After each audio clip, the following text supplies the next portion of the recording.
Hello guys, this is RicoViking9000 here. Welcome to my Tanki X guide to Ricochet and Viking. So there's a few reasons I chose Ricochet and Viking as my main combo, and it's a pretty balanced combo. It excels at various things in different maps and modes. Alright, so here are the characteristics of Ricochet. So it has about 233 to 314 damage per shot, reload time of about 0.7 seconds, 12 projectiles can be in the screen at a time, they can go at 90 meters per second, they could go up to 55 meters while remaining their max damage, and they could go for double that before disappearing. The turret can rotate at 127 degrees per second, and the impact force is 2. Viking, from my current module setup, has almost 2300 armor, 26 tons of weight, 9.20 meters per second burst speed, 12.6 meters per second acceleration, and 131.7 meters per second turning speed. Viking are among the balanced side of the turrets and holes in the game. Now your stats may be higher or lower depending on the modules that you have.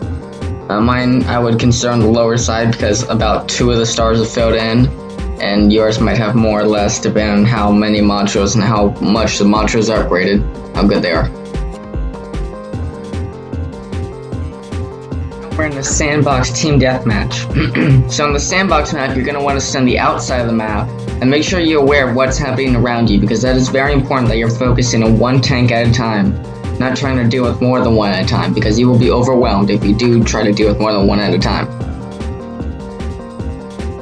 As Ricochet, it would also be a good idea to sneak up on people unnoticed. Make sure you aim for their weak points, which is the back of the hull. You'll deal a lot more damage when you hit the back of their hull. Make sure you use your modules to your advantage too. Also, don't forget to lead your shots, because Ricochet is a slower weapon and they take a little bit longer to travel.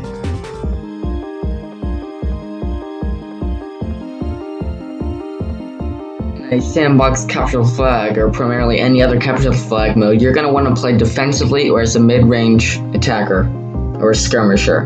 Do not attack the enemy base directly because your hull is slow and you'll most likely not make it out. Plus your turret's not meant to deal with multiple tanks attacking you at once.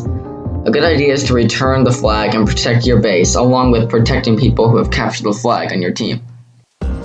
On your friendly ally who's capturing the flag and bringing it back to your base, and you see an enemy after them, try to block the path of the enemy so they cannot attack nor get to the person carrying the enemy's flag. That will ensure that they have a higher chance of capturing the flag successfully.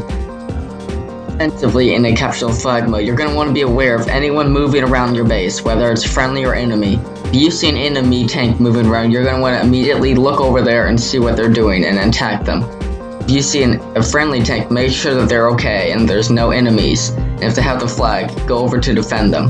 You're going to want to make sure you defend your base and protect the people who need to be protected. If you're going to be a mid-range skirmisher, then you're going to want to make sure that you are attacking the enemies as you see them. And make sure that you try to survive and don't get overwhelmed by too many tanks.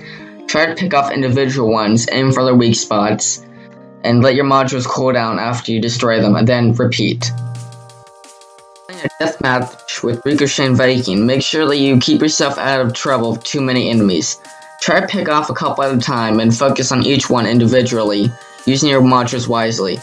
You can do very well if you lead your shots, aim for your enemy's weak spots, and use your modules wisely. The projectiles fired from Ricochet can bounce off of walls. Use this to your advantage in combat, and try to make some skillful shots behind walls at other enemies when they can't hit you back. Ares, you're going to want to make sure that you stay on your side of the bridge with Ricochet. The map Ares is made for long-range weapons, and Ricochet is not the best weapon used in this map. So make sure you use the cover by your base effectively, and don't stray out too far. It's a mid-range weapon, and you should be fine as long as you don't go past the other side of the bridge. Is one of the better maps to use Ricochet, and due to the amount of narrow tunnels and passages that it has.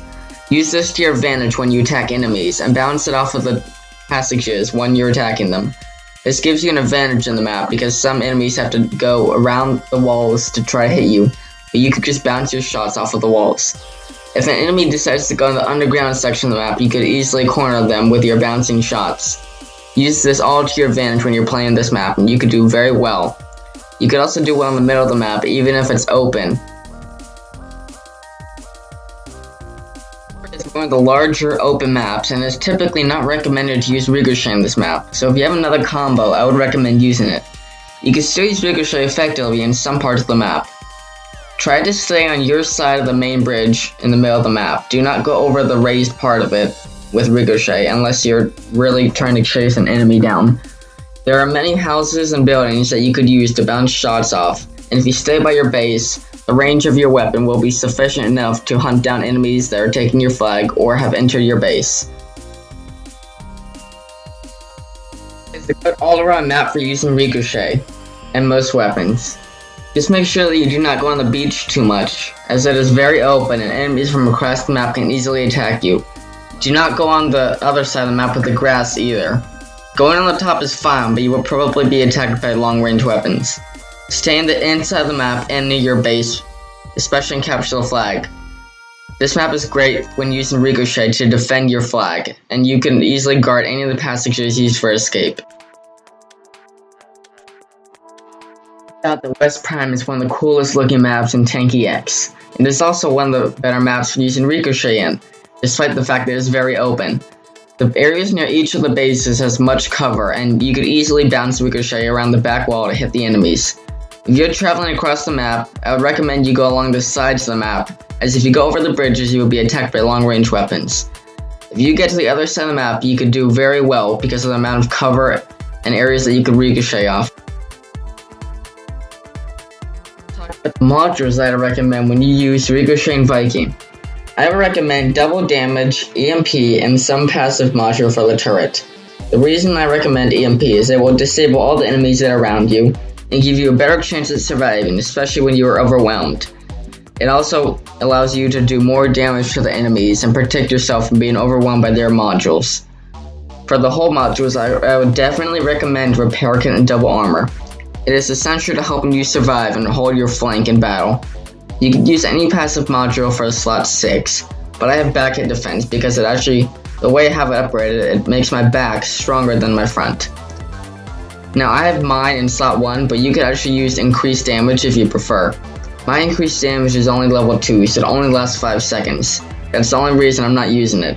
If you have yours upgraded a lot more, you could use it and it will probably give you a better advantage than using a mine, even though mines are a really good module to use. The only problem with them is that people at higher ranks tend to be able to withstand them a lot more, and they realize when you lay them down and it does not do as much good. Some key features in a summary of what I've covered in this guide, and some other key features of Ricochet and Viking. So Ricochet and Viking is a very balanced combo. Ricochet is a mid-range weapon, which means it's a dynamic weapon. You should be able to use a hull that is able to move around a lot to keep its maximum effectiveness. It's not meant for going into large crowds and dealing with a lot of tanks at once. That's why the lighter hulls don't suit Ricochet. I like Viking because it is a balanced hull, which suits the purpose of Ricochet perfectly, in my opinion.